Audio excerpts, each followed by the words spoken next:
Hello, everyone. Dr. Yonit Arthur here, and you are on the Steady Coach. Today, I am bringing you one of my absolute favorite things, a success story.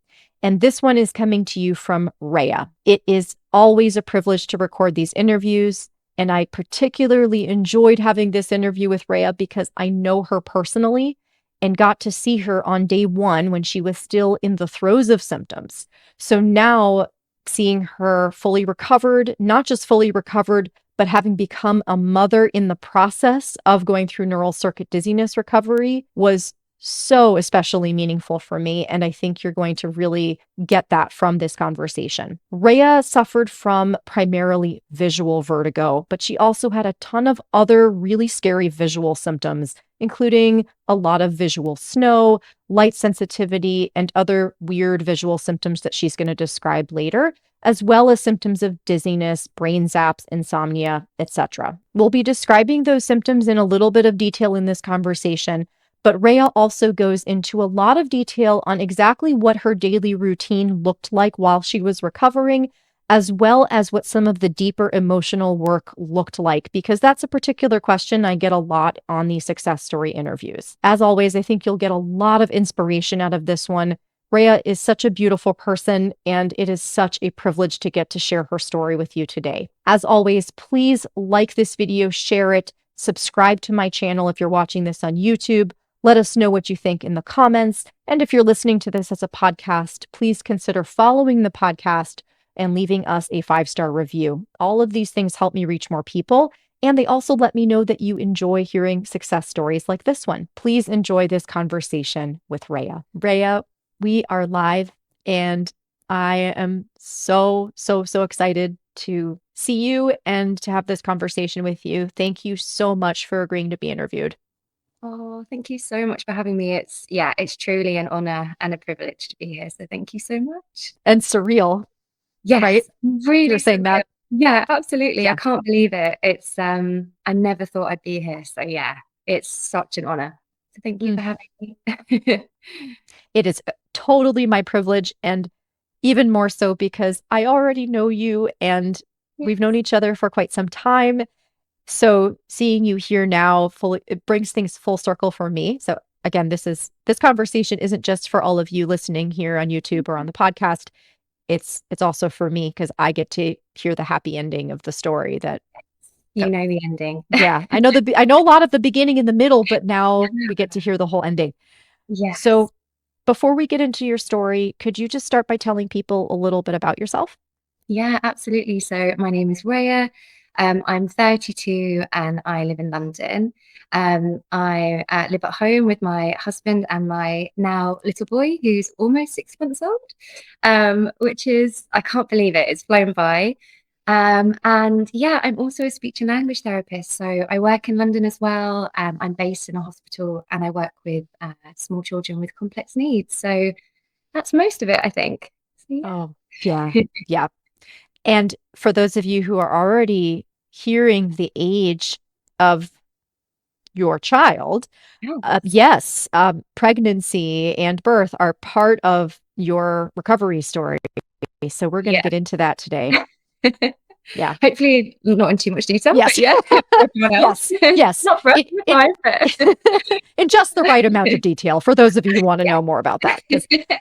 Because, I mean, all joking aside, many of the people who are dealing with chronic dizziness symptoms are in the prime of their lives. And some of them already have families. Some of them are wondering about starting families. And I hear from many people who are terrified about that. So we're going to relate very specifically to that in this conversation. Yeah, I really hope that helps people because, yeah, when this all started, I was literally on the verge of, I'd just gotten married, which I'm sure we'll go into in a minute anyway. Just gotten married, was just about to start trying for a family, and that's when it hit. And it couldn't have been more unexpected. So I think hearing a story like this would have been super helpful. So yeah, I hope it helps other people as well. I think, yeah, I know. life is a funny way of hitting you at funny times in your life, doesn't it? So. Well, and Convenient I time. think I think we're going to get into that because I think you just alluded to the fact that this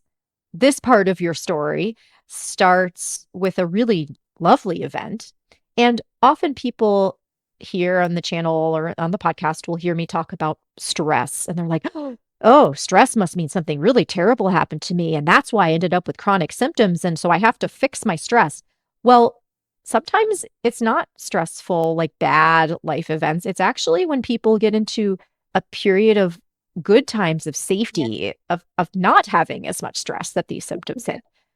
So I guess now I've given this huge prelude to what we're going to talk about. So why don't I let you tell the story, Rhea? So do you want to tell us, how did the whole symptom story start? Yeah, yeah, absolutely. So it was uh, one of the best times of my life, which is crazy to say because it turned out to also end up being one of the worst well, the worst, really, truly.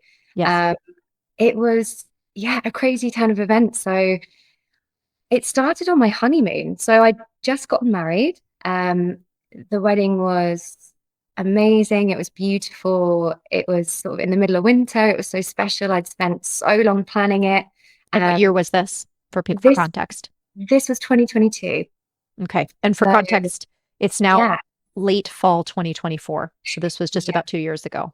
yeah, 2 years ago, and it'd been a big build up as it is, and yeah, we were so excited and got through the wedding. It happened really, really quickly, as it does for everybody. It just flew by, and I was stressed at the wedding. Like I was quite anxious. I do get quite socially anxious sometimes anyway. So having lots of people there was a big deal, and I kind of knew that, but I had no idea probably how stressed and tired I actually probably was under the surface. Um, so anyway, we went off on the honeymoon, and I was just, yeah, so excited for it. Got there, started to feel like I was truly unwinding. And I think feeling like, oh, I can let go, I can relax here. And then one day we woke up, I think it was the third day in to the honeymoon. We were sort of out in the countryside, and for context, it was still winter. And here in the UK, we get really like sort of grey skies, like sheer grey skies. It's still very bright sometimes, but it's the weather's a bit rubbish. But we still walked out, had a lovely time. And then I remember looking across this lake. There was this lake right by our cabin. And I've been looking at it for the past few days and thinking, wow, this is just stunning. And I was really looking, and all of a sudden, my eyes just really hurt. Like this, um, it felt like the light was just literally shining right to the back of my head almost, and I couldn't keep my eyes open. And I was sort of going like this, and this tension started in my eyes. And I sort of looked at my husband, and I was like, oh my goodness, I need to go to bed. I feel really strange. I feel like I've got a headache coming on. I feel really disorientated. Um, and yeah, I went to bed, and I woke up. And when I woke up, everything around me was different already. It was blurry. I suddenly couldn't focus on things. I couldn't track things. So I was looking back out at that lake, and I was thinking, oh my goodness, like I can't see what I saw literally like an hour ago almost. And this pain and this tension in the back of my eyes was just there all the time. And I just kept thinking, oh, this is just tiredness. I'm tired after the wedding. It makes sense. Um, but then the next day it was still there. The next day it was still there, and my sort of panic and anxiety started to grow. I was thinking, I can't see anything. I'm meant to be helping us drive home. What's going on? And because it was really rubbish weather here in the UK, it was quite dark. I had suddenly no night vision. Like I just couldn't see in the dark, which was really odd. Um, on the way home, I said to my husband, then I was like, I think my prescription, my contact lenses, something really off is going on. I need to go to the optician straight away. So I booked in and I went. Um, and yeah, shall I just go from there in terms of what happened? Absolutely. Yes, please. Yeah, I'll try not to bore everyone with like the really in-depth, because this, it might not relate to everybody, but I'm hoping that especially people with visual symptoms, it might hit, strike a chord. But um essentially it was just a series of events after that. So instead of relaxing on the honeymoon, I ended up coming away with this strange feeling that something was off, and went to the opticians and just thought, okay, you know what, they're going to tell me my prescription's off. That's all it is. And I went, and they were like, no, no, your eyes are fine. It must be dry eyes. Like, have this, expensive eye drops. Try this, try that. You'll be fine. Get some rest. Okay, fine, great. Um, went away and was walking around still. I was having to kind of hold on to my husband's arm quite a lot because I was just thinking, I can't cross the road. Like everything was fuzzy, things were moving past and I couldn't track them. I couldn't see where they were going. And I just started to feel quite nauseous with it. Um, and my husband just kept saying, I think you're just really exhausted. Maybe you need more time off from work. I was like, no, I'll be fine. I will get over this. I kind of tend to push through. Went back to work, and the eye strain was it just went to another level. I was literally walking around with my eyes like this and looking at screens, bright lights, trying to focus on what people were saying, like having in-depth conversations with, parents at work and really trying to focus on them. And I just couldn't. I think the brain fog was beginning to set in. It was like, I think the more unusual these symptoms were getting, the more anxious, the more stressed I was getting. The brain fog, I started to just feel like I wasn't with it. I couldn't concentrate. The blurriness was getting even worse. And I remember at one point my head was just constantly just full of tension as well. And my neck, especially looking at the screens, my neck would just go really, really stiff, like as if everything was contracting at the back of my neck. Um, and my back, and I was thinking, goodness, like what is this? Am I getting the flu? I just feel so awful. And underneath it all was this sense of it's funny looking back now, I'm like, it's anxiety. It was like impending doom, impending dread. But I kept pinning it on the symptoms and just thinking, something's wrong with me, something's physically wrong with me. I really need to figure this out. I'm going to go back to the opticians again, because what if there really is, what if that optician was wrong? What if I can't see properly and it's having this big knock-on effect on my body? So I just went back again. And they kept saying, like, we can't see anything wrong with your eyes. Your prescription's fine. Why don't you try these really expensive glasses? So when you're looking at screens, it protects you from the light. And when you're walking around, it will go dark and protect you from the light. And I was like, okay, anything, I will try anything. So spent so much money on these glasses, and again, nothing happened. And the more this impending doom kind of set in, the more I feel like I almost like the health anxiety. I would say now I call it health anxiety. It just escalated. It just kept going and going, and I kept Googling things because the opticians couldn't tell me what was wrong. And yeah, and then because of the stress escalating, I had floaters across my vision, but to quite an extreme extent. So I'd had floaters before, but I would say my whole vision at one point was just black dots. And if you think the combination of black dots, not being able to track, not being able to see clearly, bright lights, it was just the whole thing, and the tension and the headaches. There was no relief from it. It never came and went. So I would be at work trying to carry on working, writing reports. I was in this hospital with these sort of bright lights, fluorescent lights.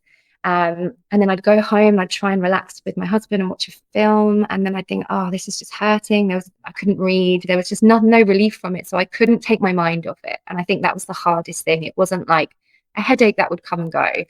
And then a really odd symptom kicked in where I was walking around. I remember walking around the high street and I was thinking, I'm going to have to go see someone else for this. I don't know what this is, but I would look around and people would walk past me and I could only see half of their face, like only half of like I could see half a blur, and like half a slightly distinction of their face. But there would be, if I knew somebody walking towards me, I'd be going like that. Like, I think I know them. Oh no, it's not them. No, it's not. Is that so and so? No. And then at one point at work, like I'm just going through all the symptoms now. Please. Look back, I just think, where do you hear of this? That's the thing. Where do you hear these things? But I remember again, like trying to kind of type away on the computer. I had these mad sort of glasses on, and all my colleagues were like, "Is she okay? Something's going on?" And I was just like really trying to just cope at work so much. I was really trying to cling on to my job because I was trying to use it as a distraction. And I didn't want to let people down because, especially in the professional world. And I was just thinking, I don't want to let people down in the pressure. I put so much pressure on myself anyway, but I really did with my job. And I remember my supervisor like sort of walking behind me going, "Oh, Rhea, just wanted to talk to me about something normal." And I just turned round, and then all of a sudden it was like tunnel vision, and she looked huge, like Alice. Like I remember Googling it, and it can be a migraine symptom. Apparently, it's an Alice in Wonderland, they call it, kind of symptom, Yes. where suddenly someone looks huge. And I remember being like, okay, that's it. Something is really wrong. Like, something's really wrong. And once she spoke to me, and I can't remember what she said, I think I was just staring at her like this, like, oh my goodness. I remember getting up and going, right, I need to go to the toilet because I think I'm gonna have a panic attack. This is scary. And I started walking down the corridor, and suddenly the corridor's bouncing, shaking, vibrating, and then it tilts, everything starts tilting, and I'm suddenly woozy and holding onto the side. And a nurse down the corridor saw me, and she was like, okay, you need to sit down. Did my blood pressure, did everything. She was like, you okay? I think we need to call you a taxi, get you home. So I went home, and then I ended up not really going back to work after that because I went to the doctor. And yeah, that's a whole thing as well, the medical world. So I don't know whether to go into that yet. We But will. yeah. Will. Wow. Oh my gosh. So I'm so glad you gave the detailed description of the symptoms that you just did. People do need to hear this. Yeah. And you were describing, it sounds like visual snow when you were saying the floaters were covering your whole visual Yeah. field. Yeah. Yeah. I just wanted to say that out loud because people will Yeah. recognize that particular name of that symptom. Absolutely. And Yeah. that got worse. So the doctors is kind of like, I guess, a bit of a side note, because I want to make sure, especially for people in the UK who are struggling with the NHS with this, I definitely want to mention something about Yes. that. But after seeing the doctors, which was rubbish, as you can imagine, the visual snow got worse, I think, because actually seeing the doctor escalated my nervous system even more, because Yeah. they made me feel like I was crazy. Yeah. And they signed me off work, and that's when the visual snow got worse. So the floaters were there, but then actually exactly I remember having to go to the bank, like it was one of my outings. Like, I'd be like, right, let's get out. When I was off work, let's just get out. Went to the bank, and I remember looking around. I don't know why it was that moment or in that setting. I think there's quite a few white walls, so it kind of made everything look like it was jumping and bouncing. Um, and even the dark walls, it would look like a fuzzy TV screen. But I suddenly realized that there wasn't a single part of my vision that wasn't covered in these dots, Wow. these just speckled dots. There wasn't a single thing. So to suddenly see the world in snow, and it literally would be like snow falling. It was just, yeah. And not knowing what that was as well. It wasn't until, again, Googling, blessing and a curse, because at least I kind of knew what it was, but also it didn't help at all. Sure. Because it's like, oh, I know what it is, but there's not great things online, so that doesn't help. And Yeah. yeah, so the visual snow was really intense at one point. Um, and because the nervous system just ramped up and ramped up after that, especially, that was a really, for me, a very scary moment. Some slightly more physical symptoms came in. So walking on a boat came in, which I know is a really common one. Mhm. Insomnia kicked in. I just couldn't sleep anymore. Extreme sensitivity to any kind of physical movement. So I'd be trying to lie in bed next to my husband, and all he'd have to do was move his toe, and I would be like an electric jolt through my body. I'd be like that. Or I remember him trying to soothe me once because I was just so distressed. He tried to hold me, and obviously he's breathing, but the up and down movement of his chest was so distressing, but I just couldn't feel it. It was so extreme. And trying to sleep as well. And I hope this doesn't trigger anyone with the symptoms, but talking about, your head spinning, trying to sleep, and feeling like my body was rocking up and down, swaying side to side. Something inside me was constantly bouncing and tremoring all the time.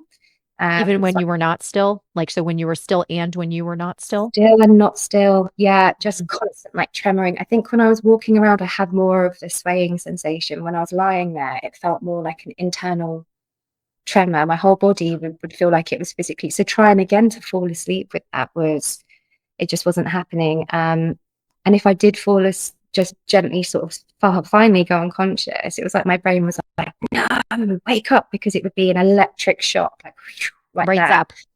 Brain zap. Oh my goodness. And it was strong. And I'd go, so And of course, if you're not getting sleep, it all gets worse. So at the height of all of that, all of it, the visual and the physical, I genuinely thought to myself, that's it. I'm either going crazy, truly crazy, or I am so severely unwell, but no one can tell me what's going on. And I honestly was like this. I feel like I'd entered into a virtual reality that I hadn't consented to. Like it's what I imagine being on a really bad trip would be like. Or I remembered somebody saying that they were walking through like a house of horrors, like a Halloween house of horrors, and with weird mirrors. That's exactly what it was like. And um, the kind of the visual vertigo as well, everything's moving. It was like walking through liquid, like everything's liquid. And I don't, unless you've experienced it, it's so hard to explain to people. I tried to say to friends, like, because they would see me and think you could see something was wrong straight away. I just looked like someone who was really unwell at that point because I wasn't eating or sleeping properly. And I try and explain, and even my closest friend, they're so empathetic, but they just look at me and I think they were thinking, what? What are you talking about? So yeah, it's really, hard to get across, but Yeah. yeah. Yeah. Yeah. Again, I know it's not necessarily very fun to revisit these moments, but I really appreciate you being willing to do that because I know, again, people need to hear this to know like how bad it can be and still be neural circuit dizziness. Because that's another question I get sometimes like, okay, but like she seems fine, like in the success Yeah. story. And like, no, no, no, she was not fine. I promise. It was not No, like trust that. me. It was not fine. She was not feeling fine. And the Yeah. symptoms can be incredibly severe and just like they're real. It's not that they feel real. They are real. Your nervous system is not processing sensory data anymore. Correct. Yep. It's not processing it correctly. So you are having real, like actual Yep. physical sensations that are, like you said, a horror show. And I wanted to point out a sequence here that I think is just worth highlighting for people. Mhm. So, the way you've done such a great job of telling the story in a clear and organized way. So, thank you for that because I sometimes have trouble doing that myself. I think all over the place. So, you've done this in a very organized way. And I want people to notice the sequence that you described. So, everything Yeah. was going really well. The Mhm. symptoms came out of the blue. The anxiety seemed to come after that. Yes. So, often people will say, okay, but like as they hear me talk about anxiety and fear a lot and how that Yeah. plays a role in chronic symptoms. And some people seem to think what I'm implying is that anxiety causes symptoms. So I wondered if you had anything to say about that Mm-mm. in light of kind of from your perspective now. And we can also revisit this later in this conversation as well. Yeah, it felt like to me like my symptoms came out of the blue. It really did. But at the same time, I can reflect and look back and think I was in a stressful patch, although it was a Mhm. happy place in my life. It came with stresses. Planning a wedding is quite stressful. And then also around the same time, we were having to talk to the NHS, the National Health Service here about starting fertility treatment because we really wanted to try. So that's quite stressful, but it was exciting and stressful. But that, yeah, for me, it felt like it came out of the blue. But for me, the sequence of events, it's been really helpful to reflect back on because it was my panic around the symptoms that then caused them to escalate. And that's why I've referenced health anxiety, Yes, because to me, this didn't start with health anxiety. I that's didn't right. have health anxiety and then the symptoms started. That might have happened for some people, but for me, it didn't, which is why it was such a shock and why trying to talk to medical professionals about it who would just look at me like, oh, here's another hysterical woman. And I do think there is something about women sometimes going to see the doctor here in the UK. I hear it a lot with autoimmune conditions. I have friends with, gut issues, all sorts. It's like, oh, here's another woman, woman coming in a bit hysterical. It felt like that for me as well. And yeah, it didn't start with that. And I remember saying to my husband believed me, he was with me. He'd never sort of doubted me, but trying to explain it to family and friends because Actually, I did in my 20s. Now looking back, I had some patches of anxiety, which I think, to be honest, we all do because we're human. Absolutely. So I have Absolutely. experienced anxiety before I know what it feels like in my body. And it's not that there wasn't any, because I had a big wedding, and I do have some social anxiety. I was like, oh, lots of people coming. But that wasn't it truly wasn't the sole reason. And I kind of know that in my gut. It Yeah, the anxiety propelled the symptoms forward. The more I would panic, the more it would escalate, the more the magnifying glass on my symptoms like kind of shone, and the more they would grow. And then I think, you know, if I stopped worrying about one, it would be because another had taken over. So it was like quick symptom shift. I remember. Yeah. And if you don't know what symptom shift is as well, it's like, oh, here's another one. Oh, here's another one. Oh my goodness. And it's so confusing. And again, you're caught in this trap. How can you not be? You're a human being. And if you've not heard of this before, if you've not gone through it, how would how can you not feel anxiety? How can you feel sane in that? So it was a quick symptom shift, sorry, as well, which escalated. So the anxiety just propelled everything forward. That's Yeah. right. Thank you for clarifying that, because again, what I think, to sum it up simply, what started the symptoms isn't necessarily what keeps it going. Yeah. So there are lots of people out there listening who may have had some kind of strange medical event, or Mm. who had a mild concussion, or who had an ear infection or a sinus infection, or just a whole number of things can cause bizarre Yeah. symptoms for people. Yeah. And the question of what caused that is a separate question from what caused symptoms to become chronic. And Yes. if 100%. and to resolve chronic symptoms, we really need to be answering the second question, not necessarily the first. We may want to answer the first because for some people there is something significant about how the symptoms started. Yeah. But I think the first and most important question is, why did the symptoms become chronic? Yes. Yeah, And definitely. I think you probably have, I mean, you already gave a really full answer to that, but you probably even have more to share on that later in this conversation. Yeah, definitely. Definitely. And yeah, I mean, if you've experienced, you've had a headache before, I think sometimes I look back and I think I've probably noticed visual snow before in what, because I Oh, think sure. It's it's actually normal. a normal part of our vision. Yep. It's just that our brain has heightened awareness of it. And that would sometimes help me in my recovery. And might go into that a bit more later is, a lot of these things can actually be quite normal things, but that your brain has just like supersonic sort of focused in, which makes it worse. But yeah, you might have a bit of insomnia patch, but if you're not worried, if you're not like panicking over it, it can come and go. It's when something really gets you and gets under your skin and you can't let it go. So for me, it would be like rumination. I can't let So this hard. symptom go. It's really freaking me out. And then that would be why it would escalate and other things would come along, but I just didn't know it at the time. So yeah, absolutely. Yeah. And I've this just is what makes basically, but yeah. it, but you know what? I mean, for people listening here too, it's really important for them to know this.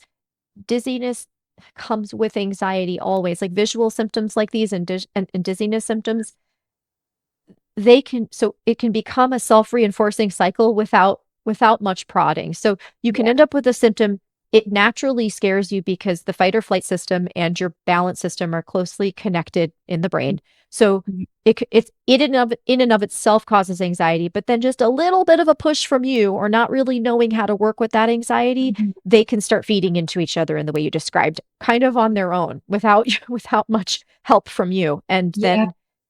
And then actually, this is a great time to seg into this. Then you go to the doctors, and that very frequently for people, in this particular situation, makes things worse. So do you want to go into what that looks like for you? Yeah, absolutely.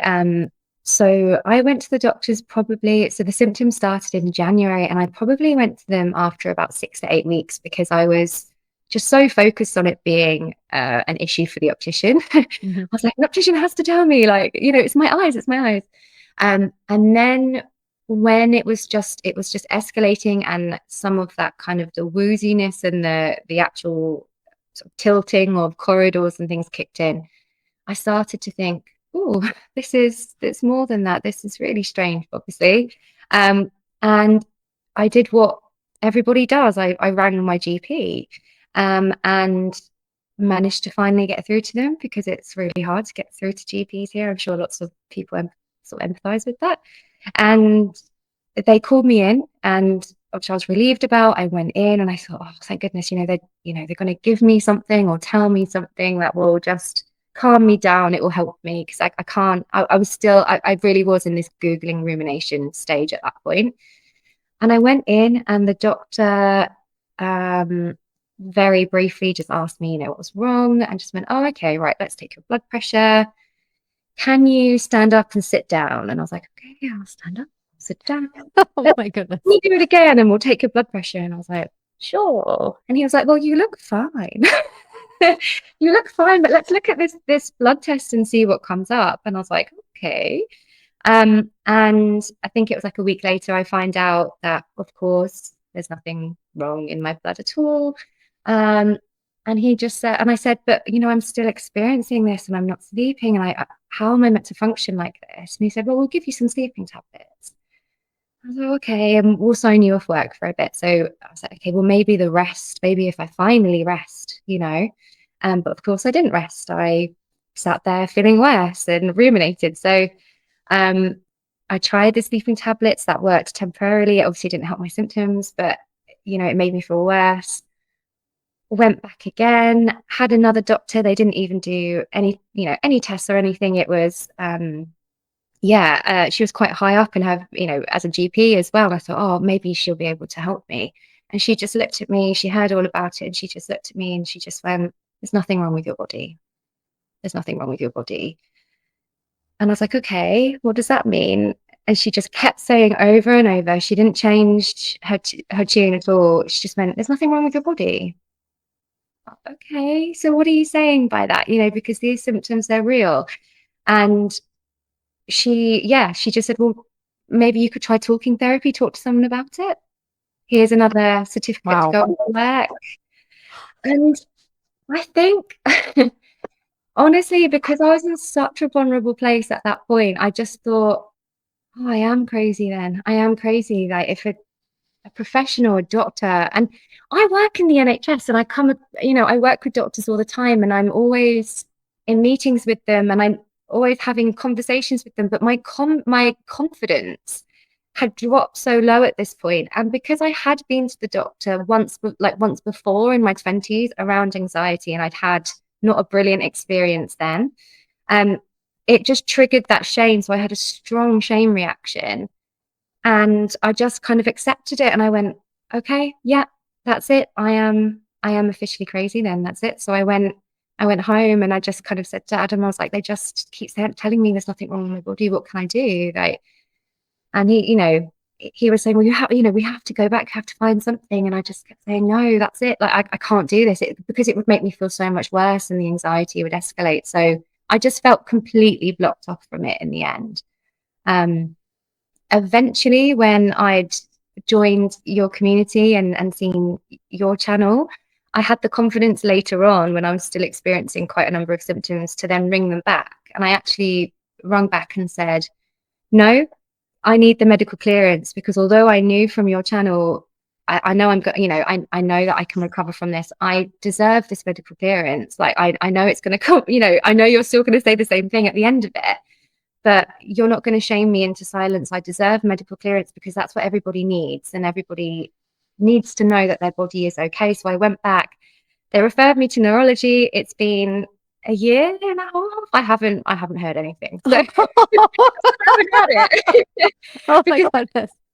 Yeah, that's what, especially if you're new to these symptoms, that's what you should have. You just have that medical clearance, and so that you can feel confident moving forward. And it's another signal of safety. I mean, obviously, now that I'm, pretty much recovered, I can say, look, I don't feel like I need it, but if they still offer it, I will still have it, because do you know what? I should have had that before. And yeah, to just be put down like that over and over again with such strange symptoms, and especially when this other doctor said to me, yeah, it sounds really neurological, which is what you would think, isn't it? You should at least check. So being blocked off like that, and it was awful, and it makes me feel really sad for a lot of people out there who are experiencing the same thing, because it wasn't a good feeling at all. Yeah. Yeah. Wow. Uh, this is why it is so important for people to hear someone going through this in the UK, in your Yeah. particular medical system, because now I am speaking in very big generalizations here. So anyone listening who had a different experience, please forgive me. I'm not saying this is true for everyone, but it seems like in some systems, generally what happens is people are just basically gaslighted and basically said, Yeah. you're just anxious. And in some medical systems, people are so over medicalized. They're given 15 different diagnoses, all of which basically mean here's a description of your symptoms, and here are a bunch of pills you can take, and here are a bunch of anti-migraine medications, and here's Yeah. a bunch of physical therapy prescriptions. Again, I don't know that either of those two extremes are the right way. Yeah. I feel like in my if I were the queen of the world and I could make You should this, be. yes, I It would should. be a No, much better I'll day. I'll make sure to let everyone know you said that. Um, but my if I had my say about this, people would come in for triage with symptoms like these to a doctor who's familiar with both sides of the equation, like who is familiar enough with the psychosocial side of things to ask good questions. What was going Yeah. on in your life? To look at someone and assess what is this person's experience right now? Like, how is this person reacting to symptoms? And Yeah.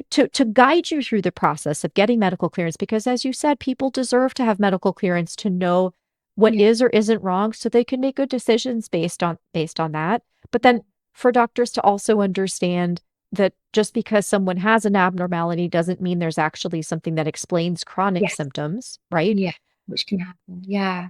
And it seems like you met the extreme on the other end where you're just basically told it's all in your head, like you're just being hysterical, get over it, like there's nothing wrong with you. Yeah. And Yeah. that's, I mean, I guess crudely they're kind of right, like Yeah. about, Yeah. but it is not the right way to approach this. And No. I what do you think though? Do you think if someone had sat down with you and listened to your story and you trusted that person because it looked like they actually Yeah. cared, and they said, sometimes your nervous system can be over responsive Yeah. at times of stress or when there's a lot of anxiety going on. Do you think that that might have anything to do with this? Do you think you would have been open to it at the time? Yeah, I actually do. Because a side step before finding your channel was, very randomly, someone recommended for me to see a hypnotherapist. Okay. Okay. Just Mhm. very random side note. And they did say that, but they said it in a different way. Because I mean, hypnotherapy is a pretty wild route for someone to go around. That's because, you know, not that I don't trust it, I'm experiencing it and the way it could help. Mhm. Um, but I know a lot of people go, okay, what? That's Oh, a bit weird yeah, for me. it I sounds. completely get that, because my husband was like that as well. He was like, oh, Ray, you're just going down a rabbit hole. And I was like, well, I have to try something. But he had actually experienced a mild level of this himself, apparently. But I mean, actually do believe him, because his list of kind of symptoms himself, without me having to say anything, I was like, oh, wow, okay, so you have.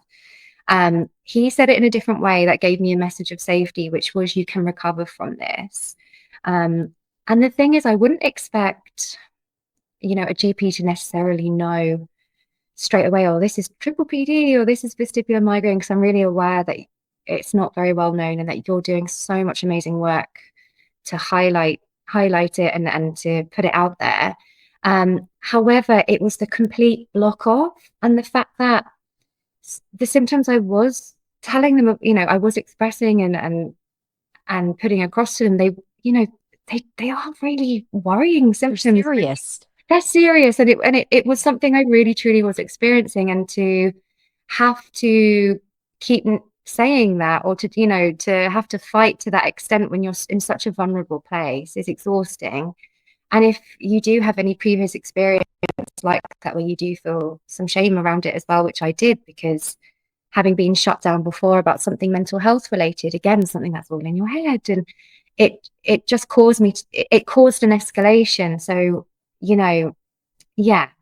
Whereas when I went down the more holistic route, and saw a hypnotherapist, at least he gave me a better message of safety, which was, yeah, it makes total sense that your body's doing this. It doesn't have to be this way forever. So that was like, yeah, it is stress. There's nothing physically wrong with you, but that doesn't mean that you're crazy. You are still, there's validation in knowing that what you're experiencing is still real in that respect. Sure, sure. Sure.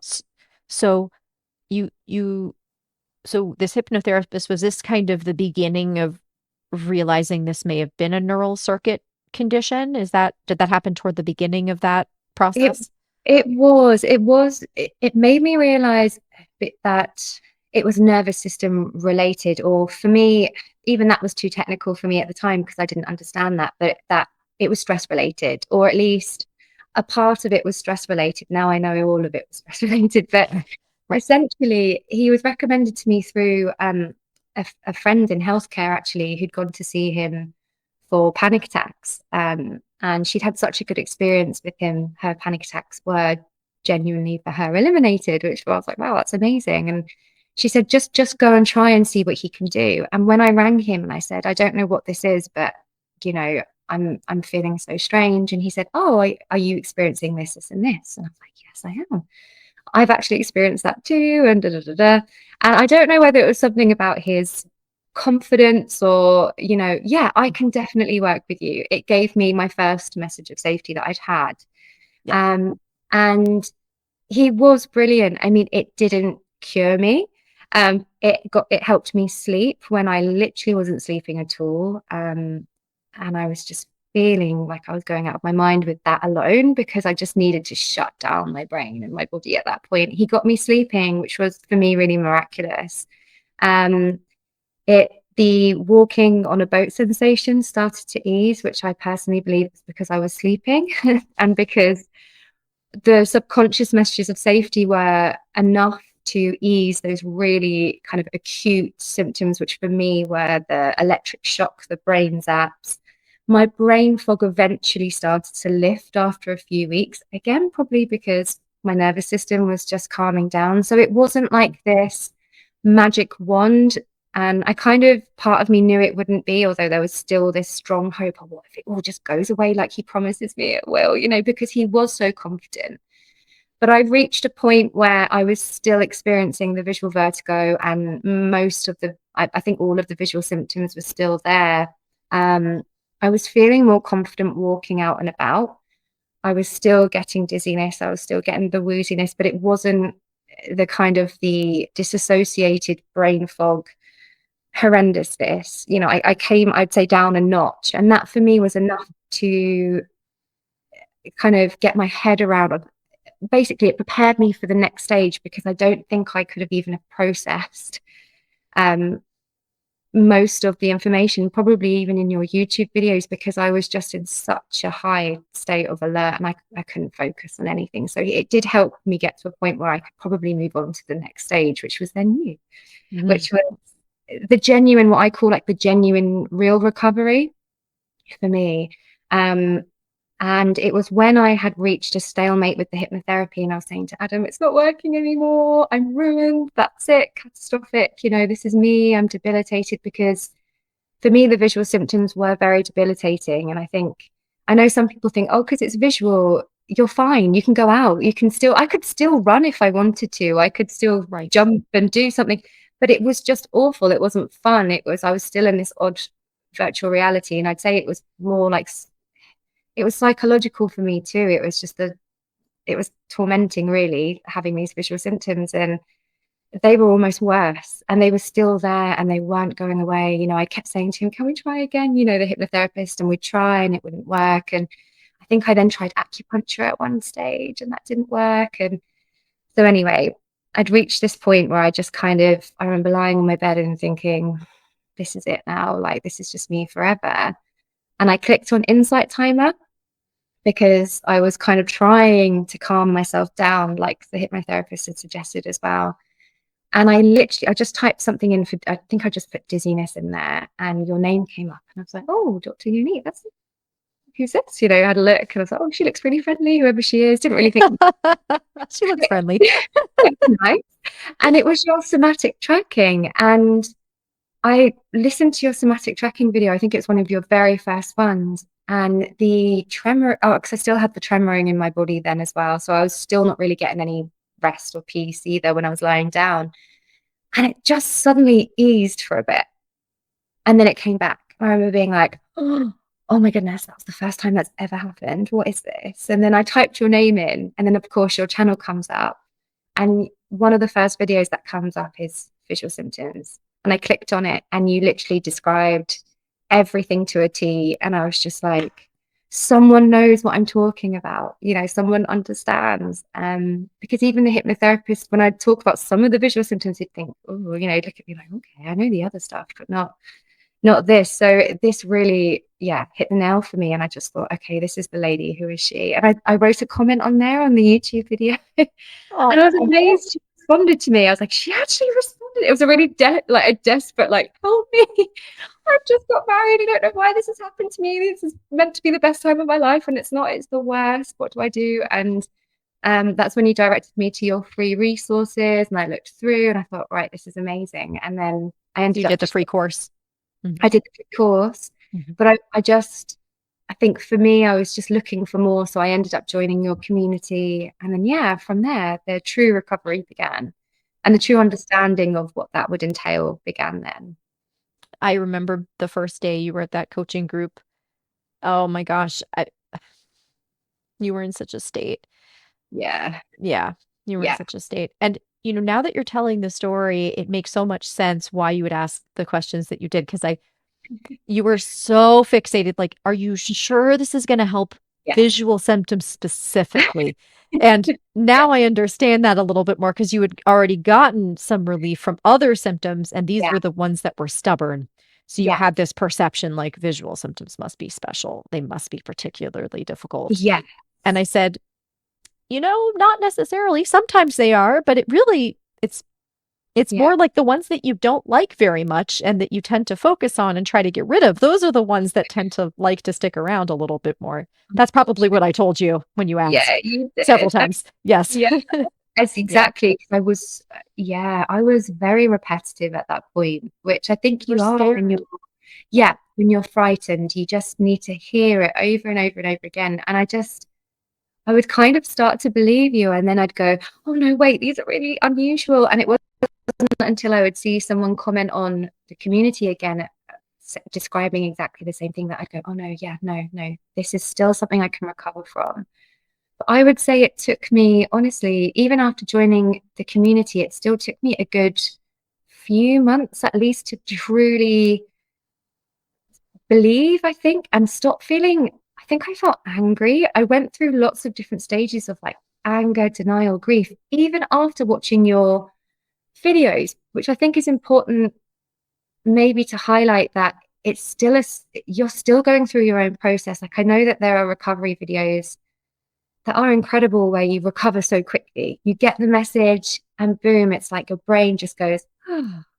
And I just wasn't that person. I just wasn't. I needed the repetition. I needed the consistency. I needed to go through the whole cycle of grief before I could even begin to accept where I was and begin to move forward. And that took time, and months might not sound like time, because I know there are people who have been going through it for years.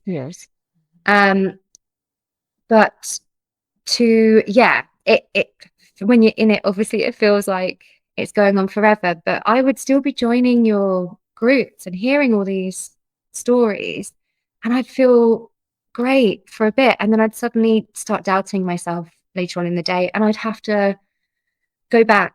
I had post-it notes all over the flat on my mirror of just quotes that I'd heard people say, or things I'd heard in recovery stories, or I would rewatch another recovery story that really resonated with me, or I would if I was, I'd post on the chat and someone would say something and I'd think, oh, thank goodness. It still took me a while. And I don't know if that's helpful for people to hear, that it wasn't just a, "Ooh, overnight, I believe you, great," Yeah. it was a process. I'm so glad you said that, because I got a question yesterday during one of our Q&As, which we do every week, as you know, Yeah. in the coaching group, the community. So someone asked, so Yonit, there's this big emphasis on belief, like on like believing that you have a neural circuit problem being part of the recovery. What do you think about that? And I Yeah. said, look, I think you need to be open to the possibility, because otherwise, why would you do any of the work that you need to do to get better? But Yeah. doubts are just part of the symptoms. Even people who feel very confident about having a neural circuit problem, who've been cleared and are like, it is 3PD and my doctor even sent me here and I know exactly what this is, they're still going to have doubts. They're still going to have a new symptom pop up and doubt whether that applies.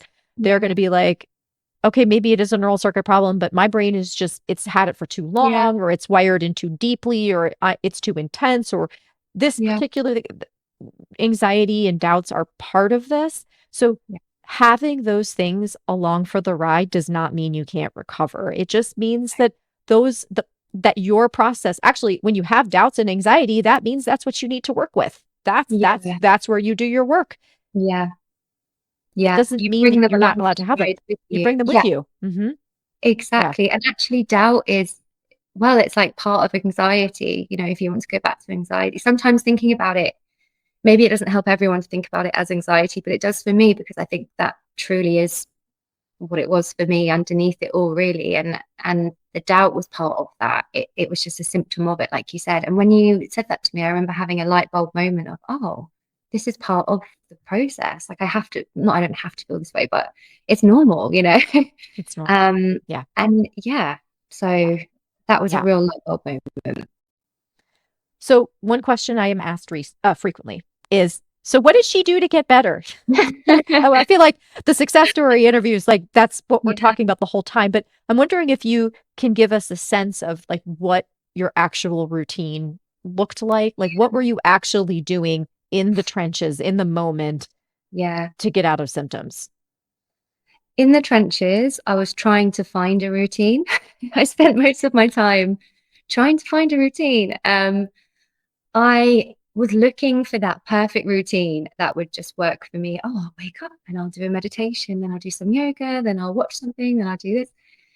If that didn't really work for me personally, it would have been really nice if it had. And I know for some people it does, actually having that really gives themselves a message of safety, which I think is lovely. Sure.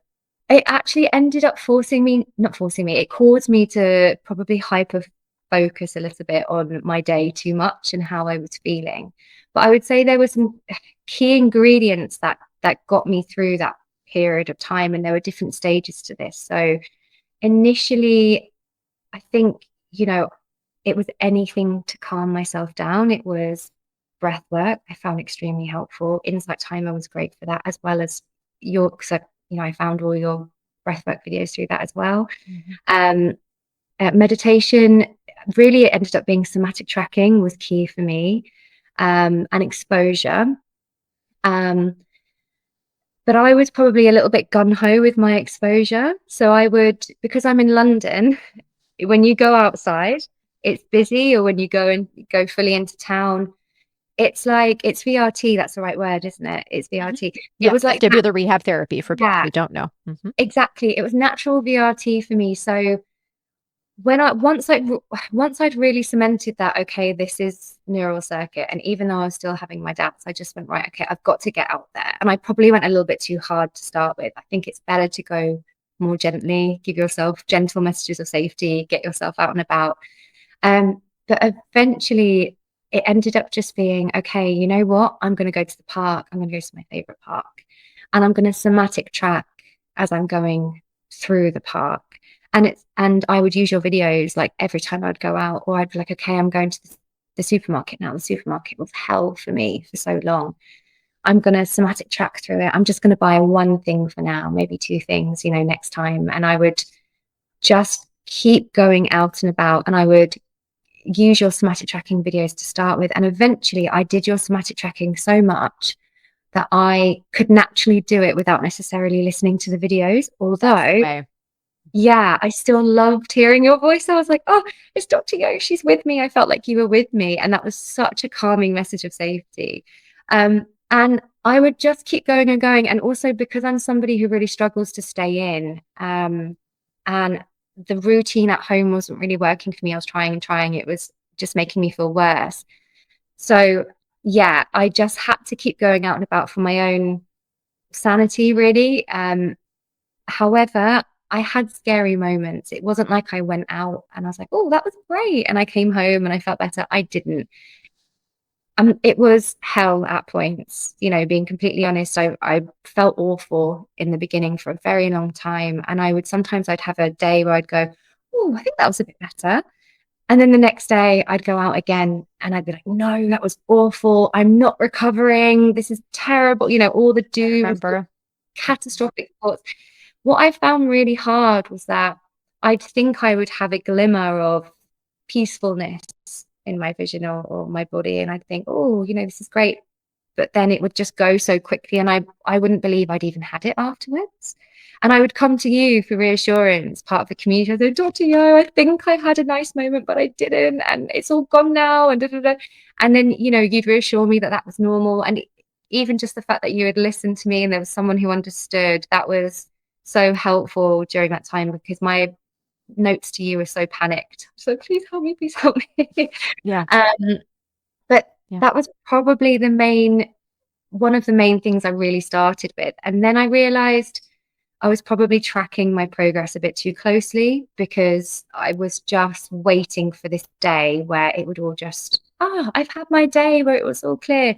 I didn't necessarily have those ups and downs that others have.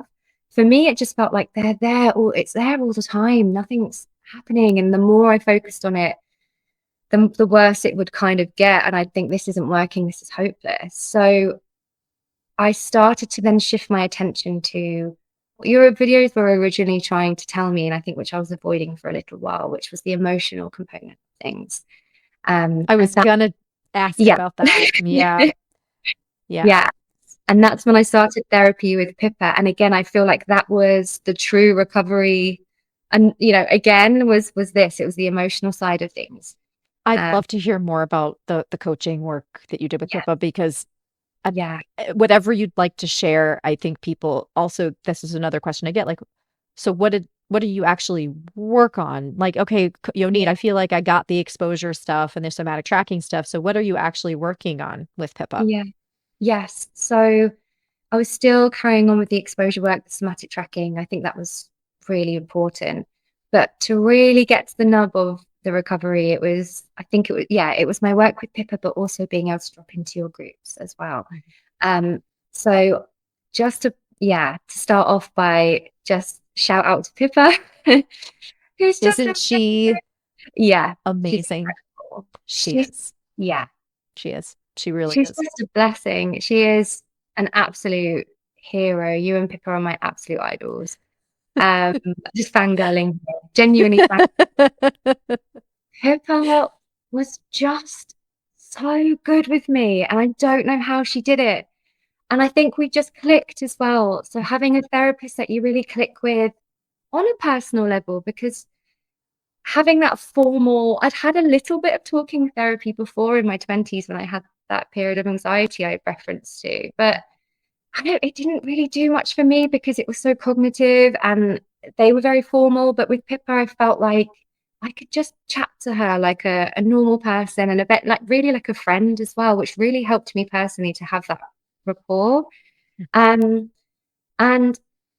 she just held space for me in the beginning, just held space for me for these really big waves of grief that would just come out, because I would just say to her repetitively, like I did with you over and over, this isn't working, I'm not getting the same, I'm not experiencing these ups and downs that everyone else is experiencing, it's not going away, it's there all the time, I'm ruined. And then talking about the grief I felt over not being, because the key thing for me at this period of time in my life was I was meant to be trying for a baby. I really wanted to start a family. And And I was putting it all on hold. And not only that, but the guilt I felt towards my husband, because this was meant to be our post-wedding honeymoon period. And instead I'm at home sobbing my eyes out. I can't, feeling like I can't even leave the house. And he's having to take care of me, every day, the emotional side of it for him. And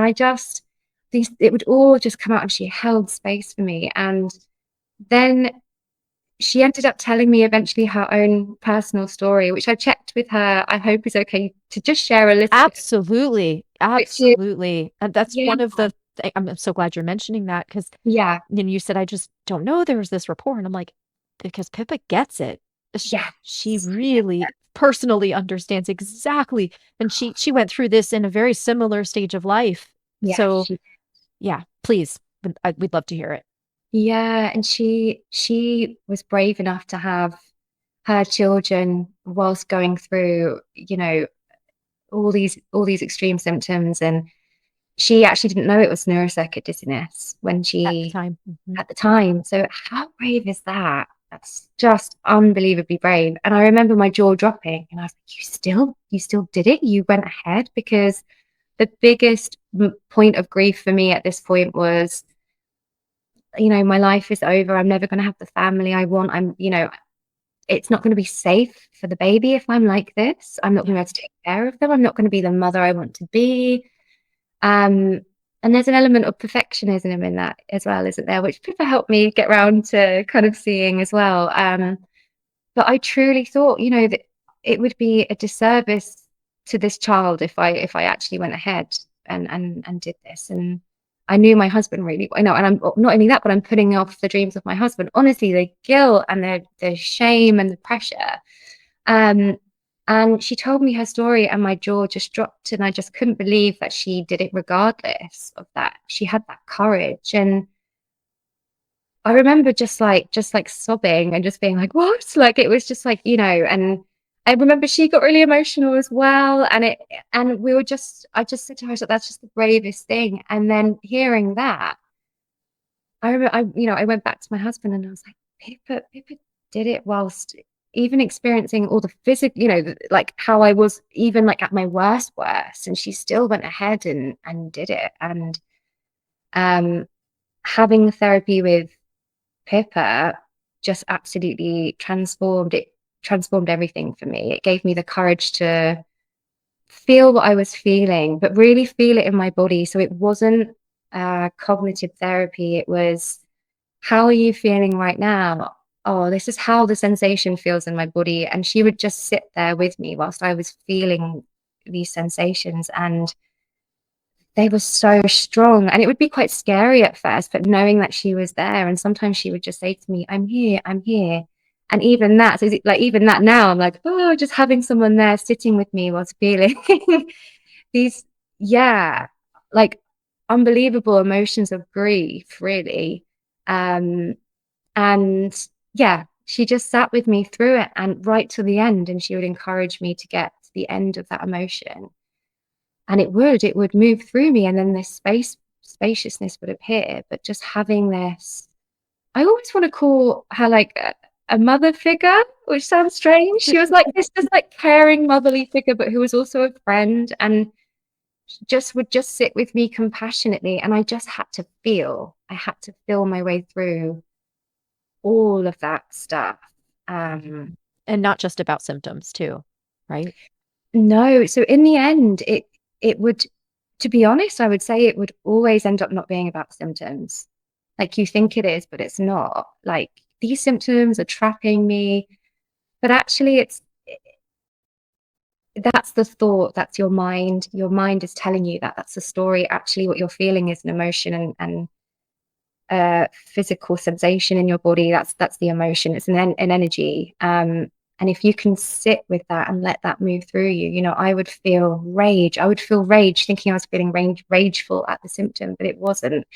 In the end, it ended up becoming a visualization, which ended up happening really naturally with Pippa's guidance. I would actually, people would say to me, what is this part of you telling you? Can you see anything? Is it a color? Is it a shape? Or is it a person? And in the end, for me, it always ended up being a younger version of myself, and it would be related to a completely different time in my life, this rage, white hot rage, which I actually think was at the nub of everything.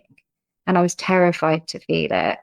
And I just had to feel it. And Pippa would sit there with me. And sometimes I would have to do something physical. I'd have to scream into a pillow, or I would imagine just, setting fire to something, or, like you can imagine the most graphic, vicious things in your head, but whatever would help me express that emotion and feel it, I just had to move through it. And that ended up allowing me to build my capacity to feel everything actually in the end. So to feel even the physical sensations in a way I hadn't before. So it helped me with the somatic tracking. It helped me move through my most difficult, scary moments, like the fear, and I could walk through busy environments and scary for me, really terrifying places. And I could feel the fear and allow the fear to be with me. And Pippa's therapy with Pippa allowed me to build capacity for that as well.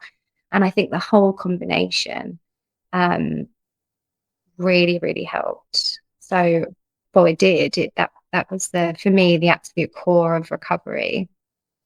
Would it be okay for me to highlight two of the most important things that I picked up from what you just said? Yeah, please do. Yeah. I wish so. Because I want people to really maybe even Yeah. rewind and listen to it again and notice these two things. First of all, what you said was building capacity for feeling. And Yeah. so this is more on the symptom specific side of things, but people are probably already familiar with this idea, fear and anxiety are part of the chronic dizziness cycle. And Yeah. people tend to take that and say, okay, what I need to do is reduce fear and anxiety. It's not necessarily that we're trying to reduce fear and anxiety. It's that we're trying to increase your capacity to feel them without resisting them, because resisting those terrible feelings, as terrible as they are, and that's the most natural thing to do, to try to resist them, Yeah. that amplifies them. It turns them up. So when you have a dizziness sensation, it's normal to fear a moment of fear, but then what do we do from there? So Yeah. people will often hear that referred to as the second arrow or the second fear. And what you're describing is building a capacity for the first fear, for that first arrow, for the actual fear and the anxiety, and not and accepting and allowing and working with it in a way that allows it to just happen and pass. And Yeah. that really actually ends up reducing fear and anxiety, Yeah. kind of counterintuitively, maybe. Yeah. That's Yeah. one thing.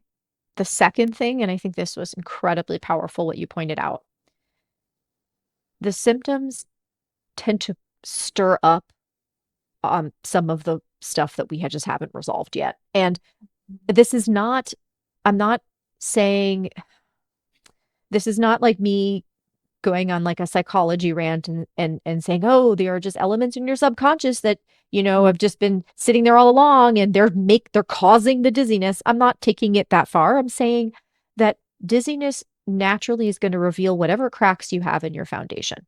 Yeah. Everyone has cracks in their foundation. We all have injuries, emotional injuries. We've all been teased or let down or abandoned. We all have fears around these things. We all feel worthless sometimes. All these things, they're very natural human emotions or experiences. Dizziness shines a light on each of those and amplifies them. And Mhm. when you work with someone who's skilled with doing what Pippa does, Yeah. it allows you to actually look where the light is shining and say, this is an experience that I've been avoiding working with up until this point, or I Yeah. haven't had the capacity to work with. Yeah. And it allows you to go into that and actually work with it. And when I say work with it, I mean relate to it in a different way than you've related to it previously. Yeah. And in essence, I mean, that's healing it. It's healing an experience. So you described, Yeah. for some people, it's like my inner child. I saw little Rhea going through Yeah. this difficult experience when I Yeah. was growing up. She is being triggered by this dizziness situation. So Yes. she's there. She's being brought up. So you may as well meet her and and love her, or do what, Yeah. meet whatever need you couldn't have met back then. Reminding Yeah. everyone who's listening to this, some of you may be like, absolutely, Yonit, and some of you may be rolling your eyes so hard right now. And it's totally I get fine if that. you're rolling your eyes. Yeah. I'm not saying you don't have to view this literally, but just, I want to remind everyone that dizziness and fear and anxiety are all in emotional parts of the brain. They live Yeah. in emotional circuits. It's not logic. If you could logic yourself out of these sensations, we would all do that. I would write you an essay, Yeah. and then you would just read the essay and be cured. It doesn't work that way, because you can believe all this stuff and know it logically, and it just doesn't feel right. It still doesn't feel safe. So Yeah. what I really mean by this, sorry, I'm going on a long rant, but I'm going to stop in just a second, Rhea. No, I think it's the core of It's the everything. core of it. It's Really the core of important. it. Yeah. Right. It's when these experiences come up and you can Mhm. relate to them emotionally, if you can have a different Yeah. emotional experience with them, which is Yeah. exactly what you're describing happening with Pippa, being there as this loving, compassionate, trusted figure, right? Mhm. Then it changes how your brain processes that information. That experience no longer means what it did before. Yeah. And if people want to hear kind of a sciencey perspective on this, please check out the interview that I did with Tori Olds. I'll put that in the podcast and the video description. It's Yeah. about a process called memory reconsolidation, which is essentially what we're talking about. But again, thank you for allowing me to explain that to people, Rhea, because what you said, those two things are just so important. That's it. That's exactly it. That's what you have to work on, and that's what you did with Pippa. Yeah. And I didn't want to work on that. Thank you for saying that. I didn't want to Because, do that. and this is for those people that will be rolling their eyes, because I completely get it. Because when I first heard it, I remember thinking, I know she's right, but I don't want her to be right, because it means I have to, I wanted something so concrete. I wanted it to just be the exposure therapy, just the somatic tracking. And for some people, that is the Truly. case. Mm-hmm. It wasn't for me. My neural circuit dizziness was calling out for me to pay attention. And it wanted me to pay attention to what was really going on underneath. And I didn't want that to be the case. I was avoiding it. It was another form of avoidance, which actually I think my symptoms were. They were like a distraction, in some ways. And it was also calling me to just sit and be still in other ways. And having Pippa with me, I found it so hard to stay at home. When we referenced the routine, I was finding it so hard to sit at home and sit with myself. And actually, sitting with Pippa was my step towards that. Um, and yeah, and I think I listened to a podcast the other day by Gabor Mate, who talks a lot about attachment and trauma. And I know lots of people don't like that word, and I understand it, because I didn't either. I used to think, oh, that's not me. Trauma is, if a hurricane hits my house, or, I have this awful accident, or that's trauma, right? But no, he referenced it as not what happens to you, but as not what happens to you, sorry, but what happens inside of you as a result of it. So it might be, there might be things from your past that you're not even aware of, and they are there in your subconscious. It might be that your needs weren't met in some way as a child, but actually you were in a really loving family, but it was just that those needs weren't met consistently, or there were certain messages from society, or you were bullied, whatever it might be, and you think, oh, I got over that. Well, your subconscious is currently telling you that there's some, there are feelings that are still there. And I didn't want that to be the case. I used to think, oh, I have to find this one specific memory or this one specific trauma that will unlock it all and I'll be fine. No, that wasn't the case for me either. What I really had to learn was how to sit with my really difficult feelings. And I mean, like, yeah, extreme feelings of grief, extreme feelings of sadness, extreme feelings of white hot rage. But it's not as bad as you think. Your mind will put up resistance to it. You can be aware of that resistance. You can allow the resistance to be there, and you can talk to that resistance, and you can say, I know you're scared. I know, I get it. I'm here for you. I'm going to sit here with you. We're going to feel this together. You're not alone. I now actually still talk to myself like that, as if Pippa was with me. I'm like, what would Pippa say? Or what would Dr. Yo say? I literally, sometimes, when I've been in my hardest moments postpartum and sleep deprivation and the chaos of having a baby, the beautiful, messy, beautiful brutalness of becoming a mother. And I still sit there with my hand on my heart and I say, right, I mother myself, and I say, I even say to my, I love you. I'm here. I'm with you. You're not alone. I've got you. Like, even if it's just that. Um, and it's what I would say to my baby now. And it's a case of giving yourself those messages of safety and that calming space. Yeah. Wow. I have teared up more than once during this conversation. That was very moving what you just said. And again, if you're rolling your eyes here, my friends, I see you. It's okay. You can roll your eyes. I just, I know it's hard to, you can't fake this stuff like what you're describing, Raya. It sounds like the work you did with Pippa allowed you to experience it and learn the skill of doing it without, like, because messages of safety, often people are like, okay, here, I'll put my hand on my chest and I'll tell myself I'm safe. Yonit, it's not working. Right? Yeah, So I get what you're that. describing, there's a process you kind of have to go through, what we just described to get Yeah, to the point where you can actually even believe yourself. Because if you're think about it, guys, if you have a relationship with someone and you've spent your entire time in that relationship telling the other person, like, shut up, I don't want to hear your feelings. I don't want to know about any of that stuff. yeah, Like, and then you're like, by the way, you're safe. Like, yeah, that person's not going to believe you. So, it takes time to establish a trusting relationship, and that includes with yourself. So, yeah, absolutely. And it's not like the symptoms just faded away. It was just, it took right. the emphasis off of the symptoms. And I think that what I do, I know that that then allowed me to focus on other things in life, which then took me probably to the final part of my recovery, which was my life has more purpose again. I have more purpose in my life, and having Pippa's story and going through therapy with her and building my courage up, it and having the support from my husband and knowing that even though I'm still in the height of symptoms, I've got, I can look after myself. I've got that support. Um, I then took the courage to move on to big things in life, which then gave me, you know, more purpose. It took me away from this hyper focus on my symptoms, but it's what I needed to move away from them. Because I'm still so caught up in them. Yes. And that's when you decided to become a mom. I did, yeah. As you do. And I'm not saying that's what you need to do to recover, by the No, way. no, no. If that were the key, That's what I she mean, did. That was the yes, key. that was it. That's what someone's going to take away from this video. Okay, so what you Brilliant. need to do. No. No, so it sounds like, and so I want people to hear this.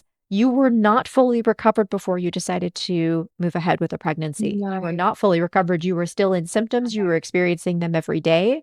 every day, all the Yes. time, still very Yes. strongly. Yeah. Yep. Yeah.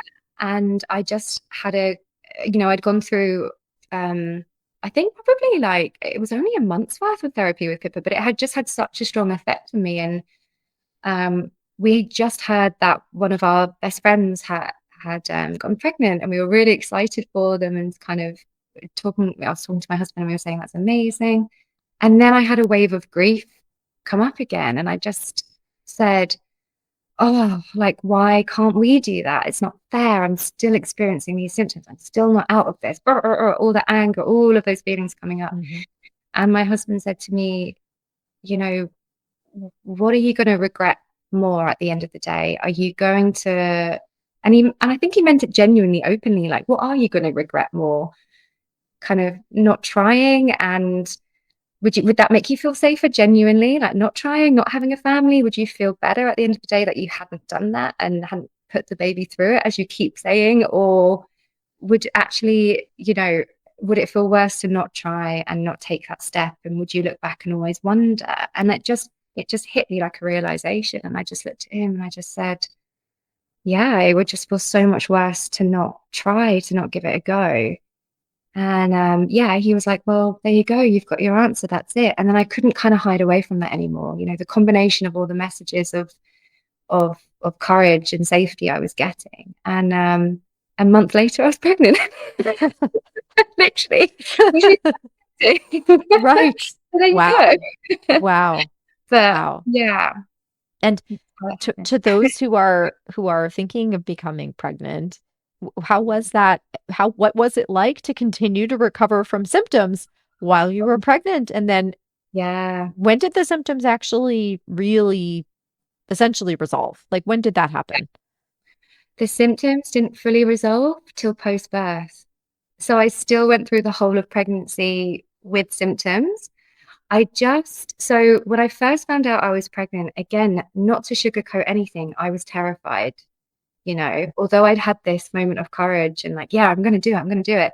I fell pregnant more quickly than I thought I would. And I just kind of went, oh, what have I done? And I had a moment of, well, quite a few moments of fear, of like, what have I done? And I probably would have felt like that anyway, a little bit. I mean, it's the biggest thing I think you can do, surely. Yes. Yeah. And so it wasn't straightforward. And I had all these doubts still, but, I kept coming back to this thought of, yeah, but you know what? I wouldn't change it for the world. So I'm going to carry on. So it was just continuous messages of courage and safety, and just every day I kept going, and having this kind of ulterior purpose really helped. I just thought to myself, yeah, you know what? I am still experiencing these symptoms. I still have fear at times, but the fear wasn't as big as my desire to move forward at this point.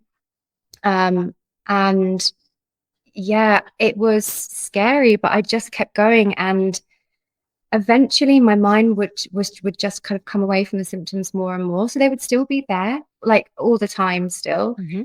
The recovery was so gradual that I ended up realizing that I wasn't noticing it. That's how I think that you're actually recovering. I was beginning to become so focused on the life growing inside of me. I really just kind of threw myself into that and went, right, here I go. You only live once. Let's do this, um, and literally, let's do this. Yeah, and that just I was recovering without even knowing it. I would walk out of a supermarket and it would be sort of probably 10 minutes later, and I'd go, I didn't really notice anything in there, but that's not to say, that was a really slow process. That was probably more towards the end. At the beginning, I still had all my first trimester symptoms, and I had them really rough. I was very physically sick for about 6 months. Yeah, I So remember to have, very well. Yes. yeah, so to have neurocircuit dizziness and first trimester symptoms was intense. And I do remember saying to my husband, like, okay, this is mad, this is intense, acknowledging that, like, this is crazy. I would kind of laugh about it and to say, yeah, I guess I'm just doing this. What can I do? And yeah, it just got through it day by day. But the messages of safety, the somatic tracking, the therapy with Pippa, going through all those pregnancy hormones, the highs, the lows, the fears of pregnancy itself, the birth, all of it, moving towards birth, it helped with dealing with the neurocircuit dizziness and just having some purpose injected back into my life again, where I wasn't feeling so hopeless, just knowing that I had, a greater path in life now. It kept me going. And so if there's, for me, that was pregnancy, but for other people, that could be their art, their career, nature, their partner, their family. It's, if you can shift your focus to something outside of that, what gives you the meaning? What's the point of all this? Like, why are you on this journey? What's the point of recovery? The point of recovery for you might be, I get to be with my child at the end of the day, or I get to have a laugh with my partner, or I get to listen to that beautiful piece of music, or I get to look at a sunrise or a sunset, or whatever it might be. It might be really small to start with. But taking my focus out of it for a while, I was naturally somatic tracking. If I did have fear arise, say I went into a busy market or somewhere, I went back into the hospital because I was having a checkup or whatever it might be, I would just say to myself, yeah, you're welcome to be here. You can come with me. You're part of me. I really like you. I actually really like you, Fear. you're helping me, you're trying to help me, you're there for me, that's okay, you can be here. And I would just sit there and I would keep saying that to myself. And the more repetition, the more you believe it. um and I would talk to my bump and I would say, look, we're going to do this, we're going to be okay. And it just ended up happening so gradually. And it wasn't till post birth, and I'd say the immediate postpartum, where I was just walking around with my baby out and about and focusing on normal things again, going to baby groups, that I think to myself, I think I'm recovered now, because I'm noticing some small things, but maybe they're normal. I don't even think that's a big thing. I'm just doing things. I'm not thinking about it. And that's how you're recovering. And it's so hard to get, you have to, and I remember hearing people say that, like, I kind of just would, you know, just kind of realize I was doing something. And I think, how can you take your mind off it? But you will eventually just repeat those messages of safety, put your focus outside slightly, even with the symptoms still there. Do your artwork with the symptoms still there, but focus on the enjoyment of it, when you can. That's probably my biggest thing. Mm. That I'm also going to draw people again to the sequence here. So, because that also just so beautifully described. Notice that we're not saying, oh, go be positive and find a bunch of joy in your life right now when things feel bad. No. That this is an important component of recovery, finding the joy and the meaning again, absolutely the purpose. But you first, I think, biased, but you first need to learn how to relate to those difficult experiences you're having. You can't just like shove them out of the way and be like, hey, I'm going to just be happy anyway. I mean, again, you're doing lovely, meaningful things is wonderful. You do feel free to do those. But this, Rhea, you spent a good deal of our conversation today describing so eloquently how you learned to work with really difficult things. And then you brought into the equation, I feel like it's time now for me to take a step back from focusing on symptoms and actually focus on living my life again. And that, to me, that's the sequence that things tend to need to happen in. Although, as I'm saying sequence, often there's kind of a back and forth. Like sometimes at that point, you'll be doing joyful and meaningful, purposeful things. And then some of those difficult feelings will come up and you'll work with those. And then you come back to looking at things through the lens of meaning and purpose and all that. But very well described. Yeah.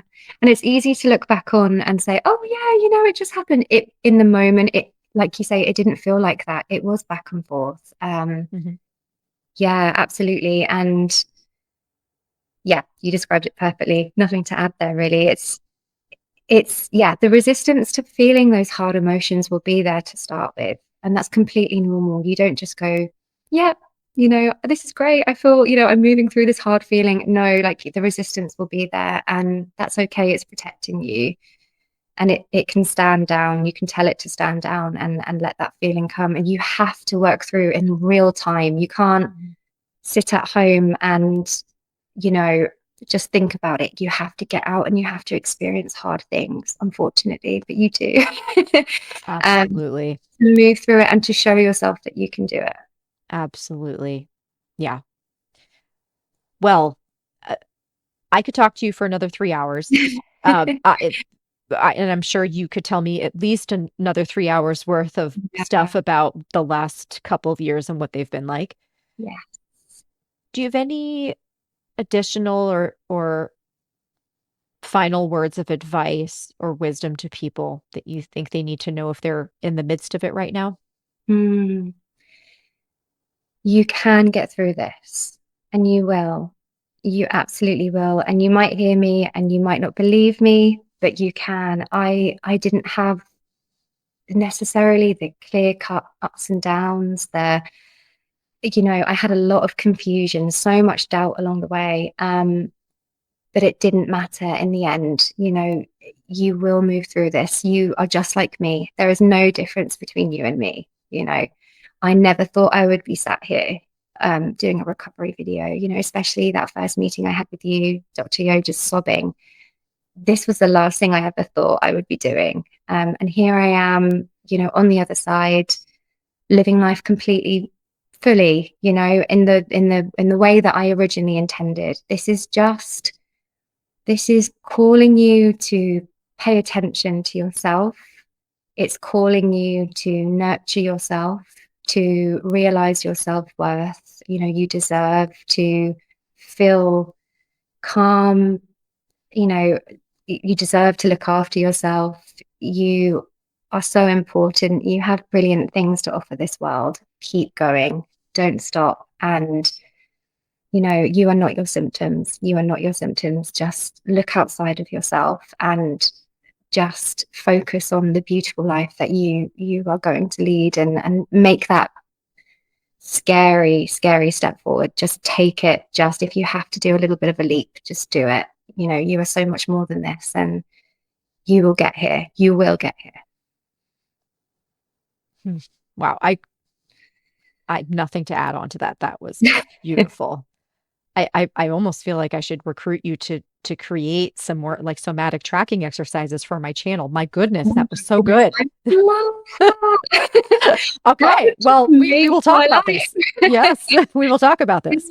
I would love to. I talk to people all the time about, you know, how can I do something meaningful with this now? You know, I'd love to just be there for somebody else, hold space for them. And I just hope, you know, I hope that this resonates with somebody. And I know people's recovery stories are not linear and they're not always straightforward. You will have your own journey. Mine doesn't sound like probably a lot of other people's, but there will be bits you take from it. And I just, you know, yeah, my heart goes out to you, and you're not alone. You're not alone, and you will absolutely get through this. Thank you so much. I delighted in this conversation. This was Me just too. fantastic. And I know that I enjoyed it personally, but I know what an impact this is going to have on other people. So thank you so much on their behalf in advance, and on my behalf, because I enjoyed it, but especially on their behalf in advance, because this is really going to help other people to hear your story. Thank you. The thanks is directed to you. Thank you. There are no words. You know, you and Pippa, you know, you saved my life. So, and I don't mean that with any kind of exaggeration. You absolutely saved my life, and you've given me the tools to become the best mother and the best version of myself, hopefully, that, you know, I can be. So yeah, I'm just, from the bottom of my heart, thank you both so much. Well, that only thing I can really say to that, first of all, you're welcome, our privilege, 1,000%. And also to say, I am coming after that in-person hug. So we will document that hopefully for social media if I remember. But yes. I'm coming for the hug. I'm going to literally be like counting on the days on my calendar, like, right, how many days left? I'll be running with my little one in the sling, just running to you. You'll just be like, what is going on? What is going on here? I honestly, I cannot wait. It would be awesome. Thank you so much for this. Thank you so much. And everyone, I thank you for staying with us. And of course, we would love to hear your questions and comments. So if you have any for me or for Rhea, please drop them below if you're on YouTube. If you're listening as a podcast, head on over to YouTube if you'd like to join the conversation. We love hearing from you. And as always, if you enjoy hearing success stories, I would love to know that. And one of the ways you can let me know is by liking, sharing the video with others, subscribing to my channel, following the podcast, leaving a 5-star rating on the podcast. All of these things let me know you like what we're doing and let me know that I should keep doing it. So all that being said, Rhea, again, final thank you. I know I've said thank you like 1,000 times, but thank you again. Thank you. And thanks to all of you. We will see you soon. Take care.